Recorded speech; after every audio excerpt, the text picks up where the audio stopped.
Super excited right now because I'm joined by Dr. Russell Kennedy, otherwise known as the Anxiety MD on social media.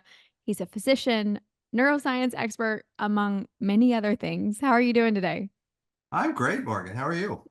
I'm doing good, and I'm really excited to really talk to you about anxiety because, man, I think anxiety has a little bit of people out there who don't understand it quite as well as they Yeah. should. Yeah. So, we're kind of going to start here like bare bones. Okay. What is anxiety? Anxiety in your mind is really a state of alarm in your body, physiological, survival based alarm that you probably had since you were a child.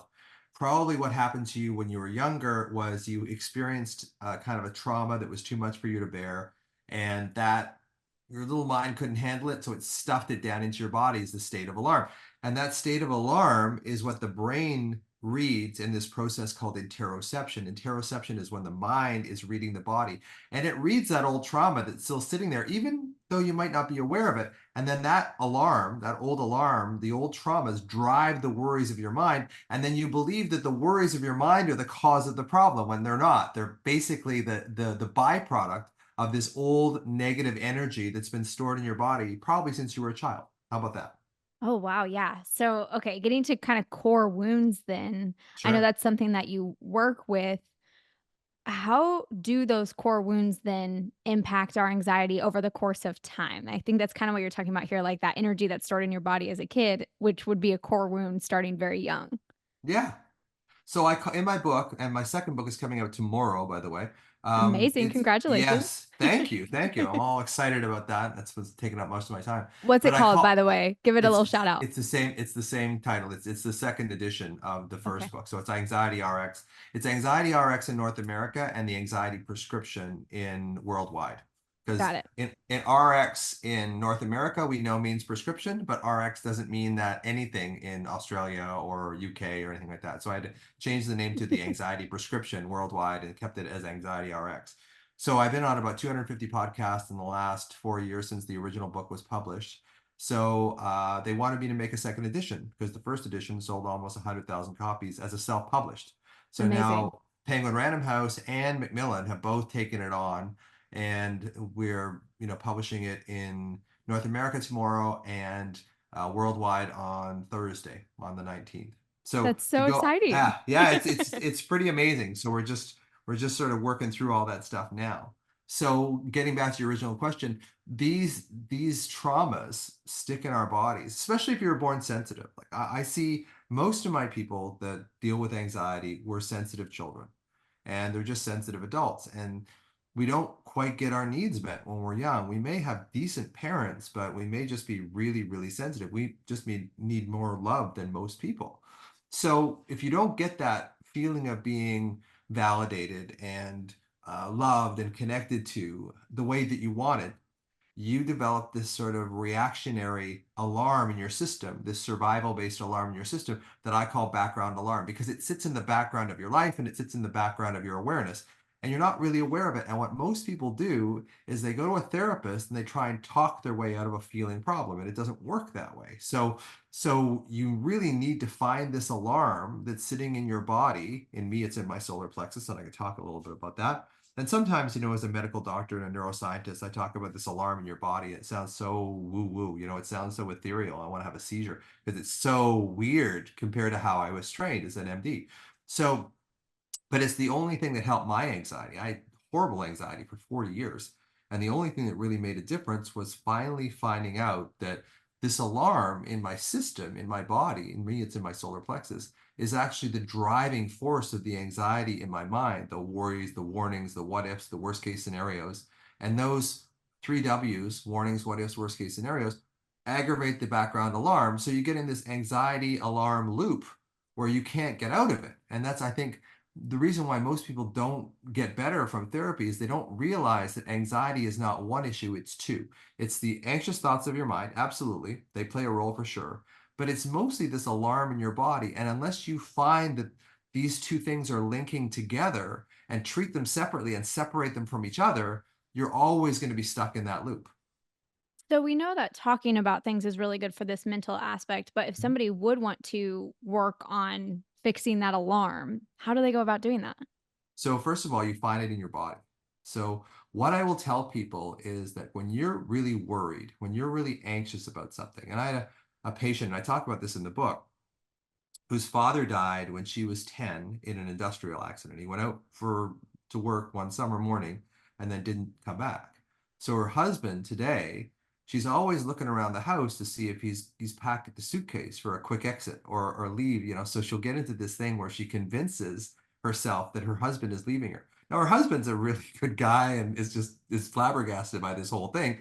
So when I tell her, like, whenever you start searching the house for a suitcase, or whenever you start getting paranoid that he's going to leave you, it's like this is not you today. This is you when you were 10 years old, and you're trying to reconcile, you're trying to make sense of that whole situation. So it's really realizing, oh, okay, this is actually a feeling. Like, I get her to say, where do you get this feeling? Like, it's in your body somewhere. And she says, well, it's this pressure. It's kind of like an hourglass around my heart. Like, it squeezes around my heart and then it opens up below. Like, she described this real hourglass thing where the middle of the hourglass was squeezing her heart. And she said it felt hollow and black and alone. And I really get people to look into their bodies when they're anxious, because the anxiety, the worries will never end. Like, they will just keep going and going and going and going. But if you find this place of alarm in your body, a lot of people, it's in the midline between your chin and your pubic bone. And just when you get anxious, and I don't even like that word, I like the word alarm better than anxious. But even when you get anxious or alarmed, start searching your body for this energy rather than getting stuck in the endless machinations of your mind, because you're never going to find healing in your mind. The healing comes from finding this place in your body, which I believe is your younger self. So that part of her that searches around the house for the suitcase is her 10-year-old self, her amygdala and her insula, the parts of our brain that kind of record our experiences through life, have created this sort of age regression in her. And she goes back to that same place and she feels like a 10-year-old, although she doesn't know she's a 10-year-old. So it's really about finding this alarm that's stuck in your body and realizing that it's probably decades old. And when you find that then, Yeah. how do you start to get it does it ever go away? Does the alarm ever go away, or are you just now recognizing it and that's allowing you to then deal with it? It's a great question, Morgan. I would say it never goes away, but here's the kicker. I have it. I still have it today. Like, I still have alarm in my system, but I know it now. It's like the t-shirt that says I'm in my own little world, but it's okay. They know me here. Mhm. I know it now. So it's like I'm familiar with the sensation, and I don't have to compulsively start adding worries to this feeling of alarm in my body, which when you were a child, when you went up to your head into worry, you kind of escaped this old alarm that you had stuffed down into your body. So worries become an escape. So they become addictive in a way because they give you a little escape from this alarm in your body, but they become so habitual that they take you over. And it's like OCD. When someone has OCD, they may start with, tapping the doorknob 3 times, and that works. And then it stops working. So they tap the doorknob 5 times and then 20 times, and then they spin around 5 times because they're trying to recapture the same feeling of relief that they got initially, which is what we do with worries. The worries actually do provide us a little sense of relief for 0.4 of a second in our brain as we make the uncertain a little more certain. That's what worries do. They make the uncertain appear more certain, and we get a little dopamine hit in our brain from that, and we get addicted to that. So if you're addicted to worries, how are you going to stop? How are you going to get out of your anxiety? Because the human brain doesn't do anything where there isn't a reward. So we're actually rewarded for our worries. And when we heal, we have to go into our body, resolve that alarm that's providing the energy for the worries in the first place.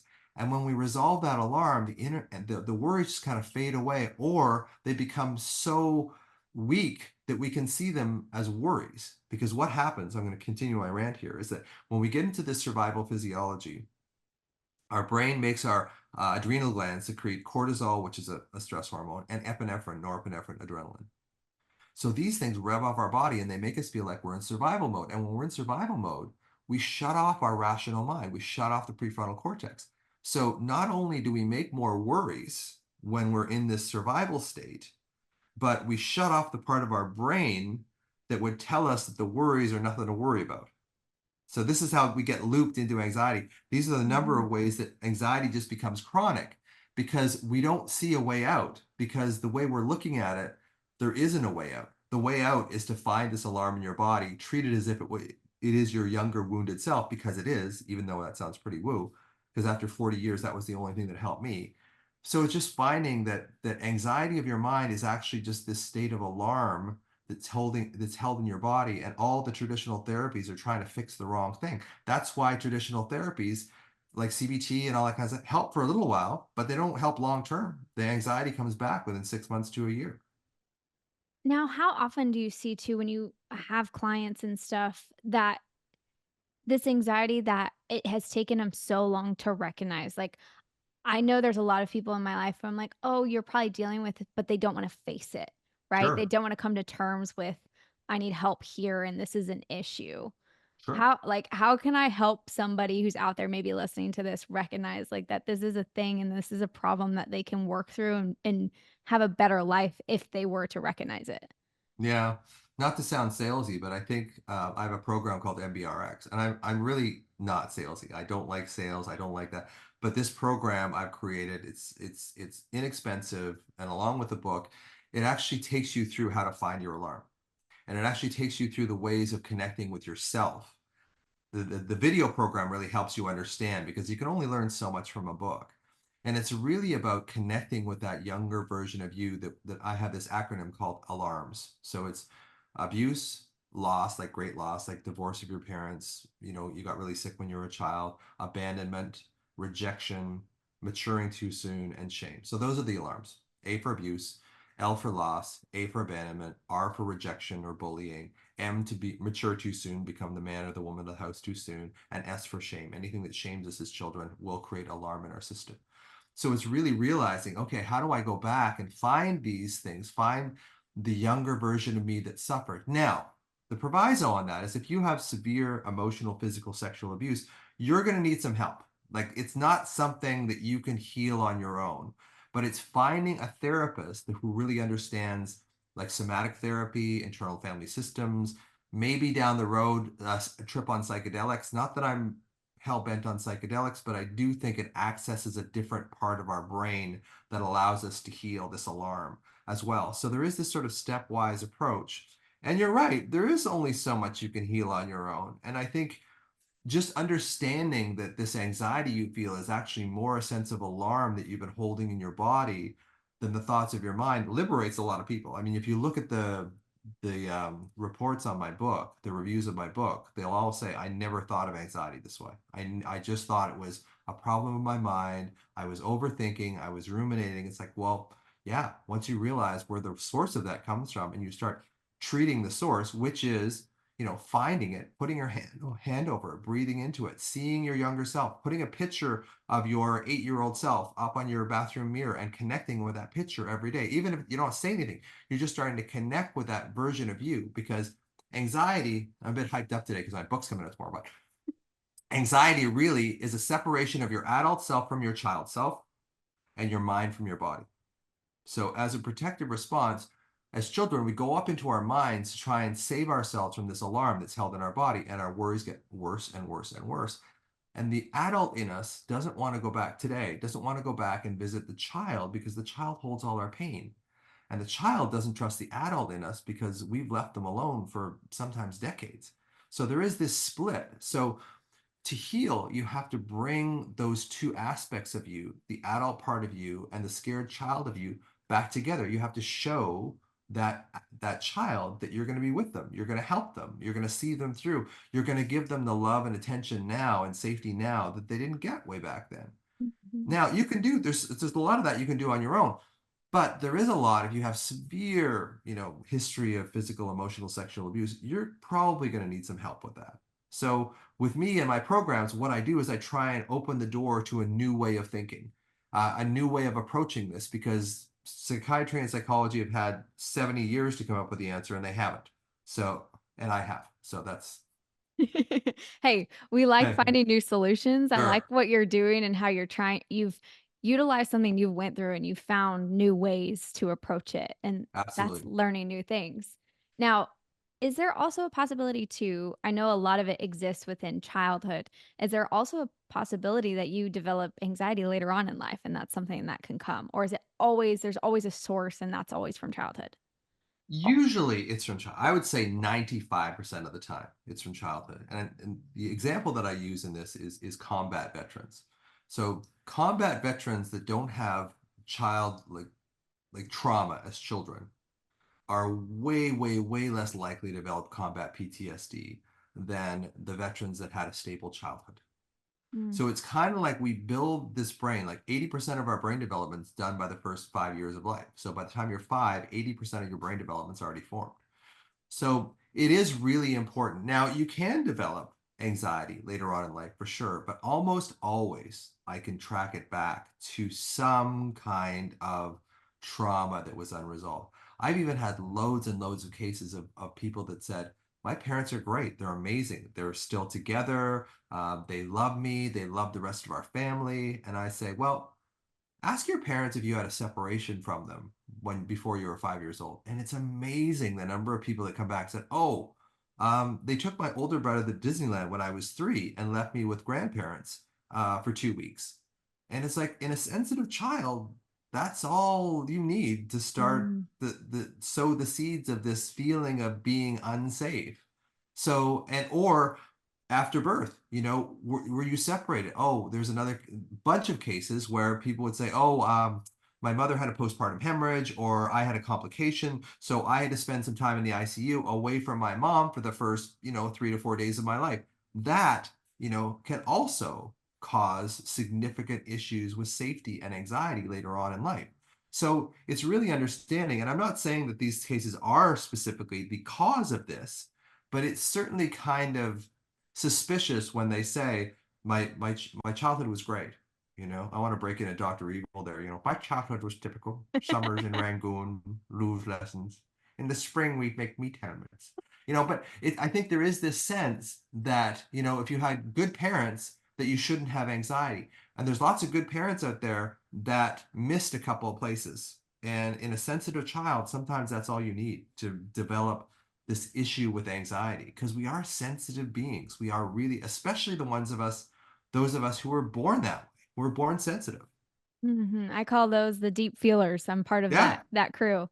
yeah, for sure. It's so crazy though how our body just as such a young, just like entering the world, and it's like, okay, I'm gonna take on everything that's coming Yeah. at me. It's wild how that works. Hmm. Now, now that we've gotten to kind of the root of what it is, how it causes it and everything, how do we really start to maintain once we start that healing process in which you talked about some ways to heal it, ways to focus, how you can do different things.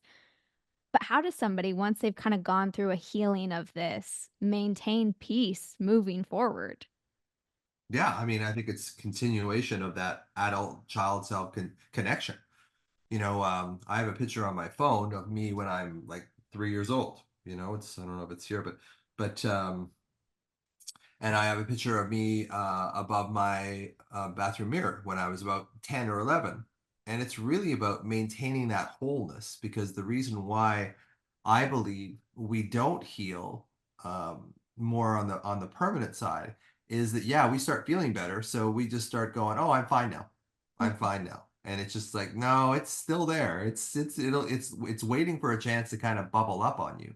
So it's really maintaining that sense, bringing the child in you to the good events in your life, not just waiting until you feel panic, not just waiting until you have a speech to give to your school or to your office, to before you start doing the breathing and connecting. Like this is a daily practice, especially if you've got a history of anxiety, is connecting with that younger version of you and making sure that they feel safe because it's that child in you that feels horrendously anxious and overwhelmed.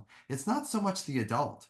The mhm. adult gets taken down by the child, but it's really maintaining that connection to the child. That's what I found in myself and my patients, the ones that have been able to sort of maintain their healing. And like I'm saying, it's not like the alarm goes away completely. It's still there, but it's just you have the sense like, oh, I know what it is now. This alarm is basically the younger version of me sensing that there's something unsafe in their environment. And it's up to me as adult me to sort of show them, no, you're okay. know you're fine. And if that's just putting your hand over where you feel the alarm, if that's just breathing into it, if that's just relaxing your shoulders, relaxing your jaw, staying present.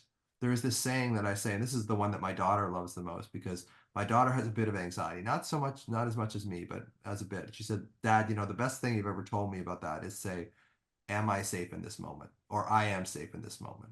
She says, in the middle of the night, that is the best tip you've ever given me because anxiety is always about the future. It's always about worry is always about the future. This might happen, that might happen. Oh my God, oh my God, oh my God.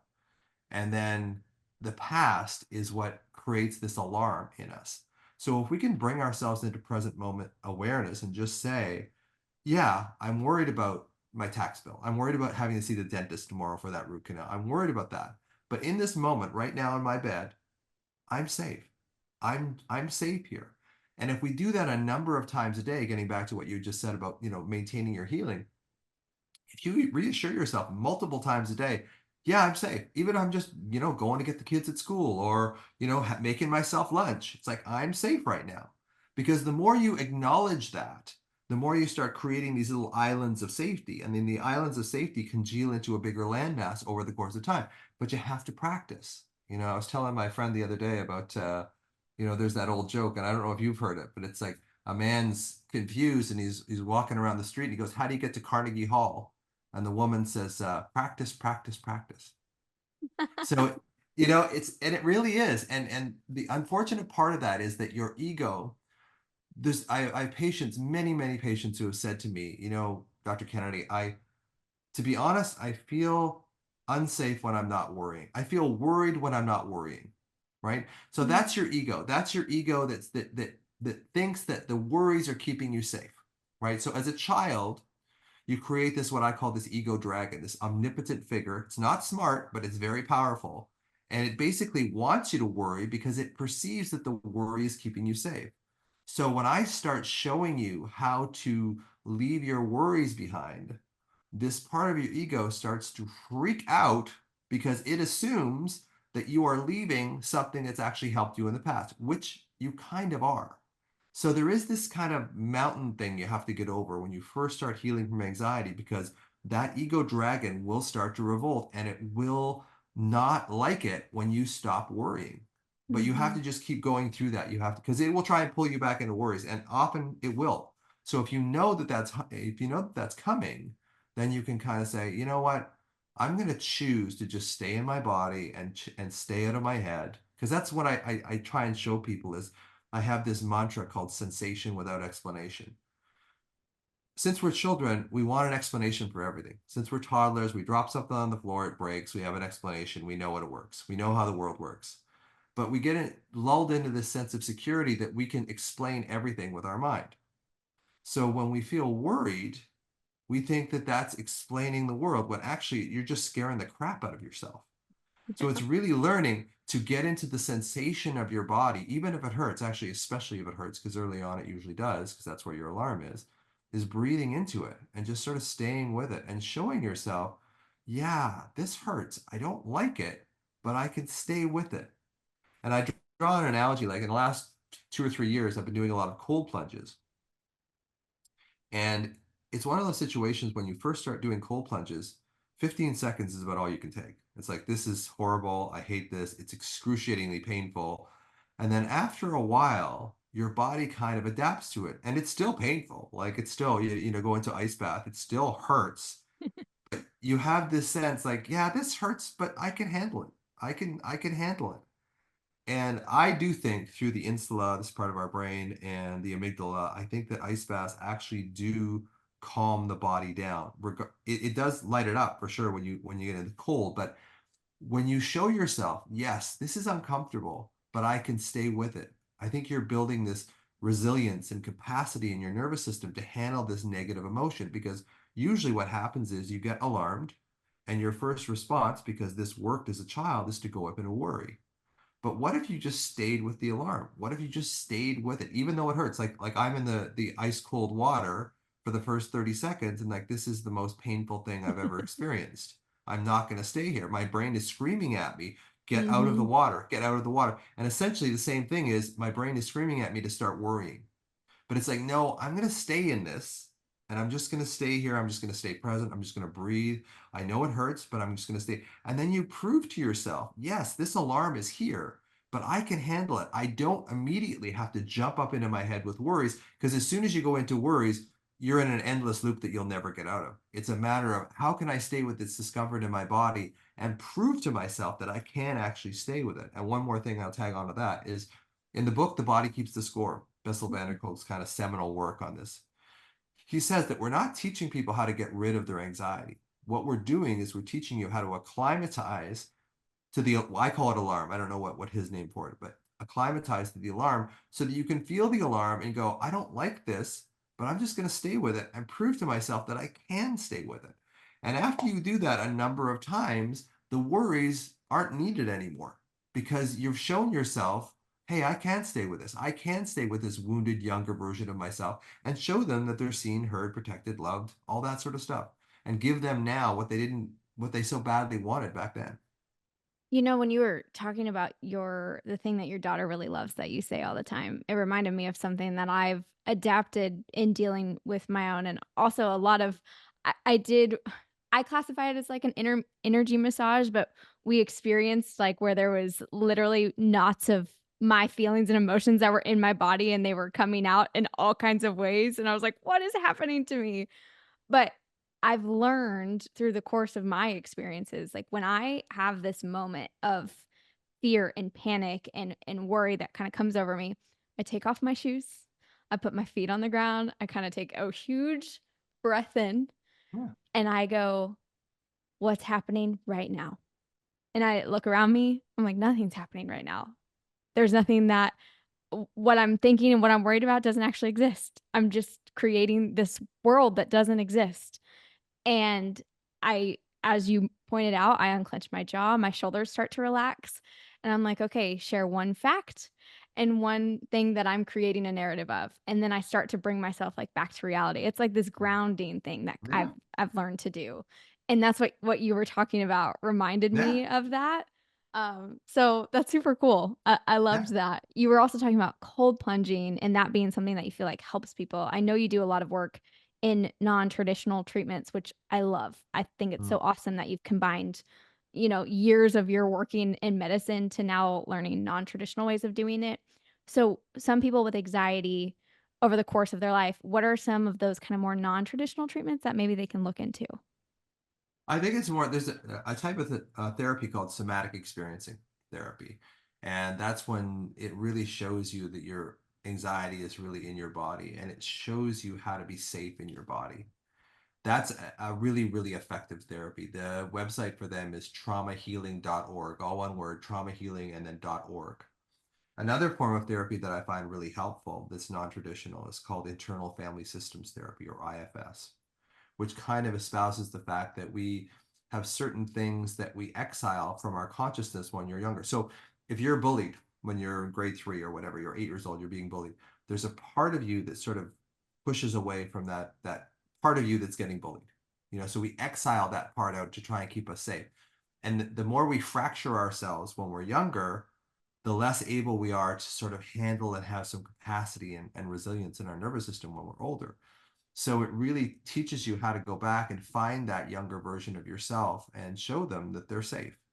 So IFS, somatic experiencing, I think, temperature stuff, I think is really helpful. Saunas, cold plunges, just getting yourself out of that sensation in your body, like that alarm in your body has been repeated over and over and over and over and over again. And for me, it's like in my solar plexus, it's hot, it's sharp, it pushes into my heart, it pushes down against my spine.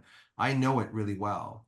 So if we can change that sensation, we can start adjusting its power. So if we can move it out of this steady, kind of well-known familiar pattern that it comes into, we can move it out of its familiar pattern with cold plunges is one of them, or breathing into it, putting your hand over it. Self-touch, compassion for yourself is really, really important. And what a lot of us with anxiety don't really have, we have a lot of self-judgment. I have this acronym I call JABS: judgment, abandonment, blame, and shame, which is what we do to ourselves when we are in experiencing something that's uncomfortable for us as children and we're not getting help repairing it, or we're not getting help fixing it, like if we're bullied. Mm. Oh, so it's judgment, abandonment, blame, and shame, and we do that to ourselves. There's a place in our brain called the posterior cingulate cortex. Name doesn't matter, but it's part of the default mode network in the brain. And the default mode network in the brain is what our brain does when we're not doing anything specific. So what happens is, I believe, this posterior cingulate cortex finds a place in us when we're younger that judges us, that says, "Oh, you're not, you were bullied, so you're not worthy," or, your mother said you were fat, so you're not worthy. That stays in there, and that becomes the default setting. So when our brain isn't doing something, we default into this self-talk of, "Oh, you're going to get fat. Oh, you're lazy. Oh, this." And that, of course, never allows you to process the alarm because you're too busy being sucked into your head with all these machinations and loops in your brain that you can't get out of. So it's really understanding that this is much more a physiological issue than a psychological one. The psychological part of it is the byproduct of the physiological one. So fixing the physiological one is the way to really find your healing permanently, as opposed to just feeling better in the short term. I often say that healing from anxiety is often about getting better at feeling than it is feeling better. You start learning that every negative emotion doesn't have to get railroaded down to anxiety. You can feel envy, you can feel jealousy, you can feel pain, you can feel, you know, being rejected. You can feel it without firing it down that same old route of anxiety and alarm. So it's learning to build some capacity in the nervous system so that you have other options in your nervous system rather than just automatically every single time you feel negative going up into your head and starting to worry.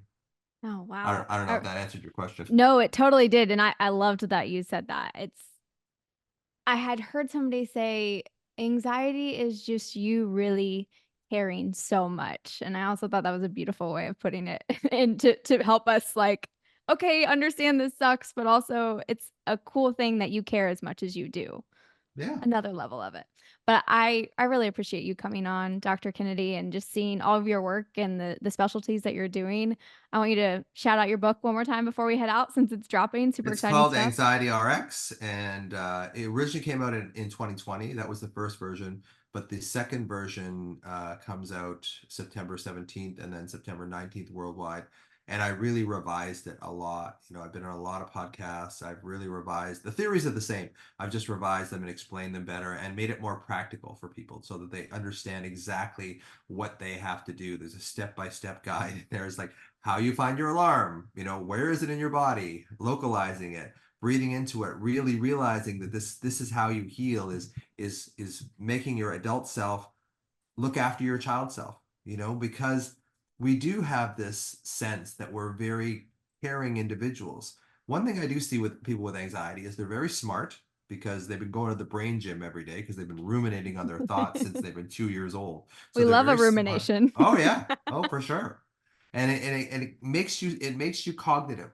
So, but it's like having this, if you had like a bar graph, you up here with cognition, but you're down here with feeling, right? You don't really feel that much because feeling's painful. So you railroad everything into your thoughts instead of actually starting to allow yourself to feel. And you really want sort of be kind of half cognition, half feeling. But us anxiety people, we're like 90% thinking and only 10% feeling. And the Hmm. 10% we feel is usually uncomfortable. So it's not a great way to live. That's fair. Feeling is very hard. It's a human experience, but it's very hard. Well, Absolutely. thank you again for coming on and taking some time to talk with me. It's been great getting to hear from you and get your expertise on everything. Thanks, Morgan. It's nice to be here.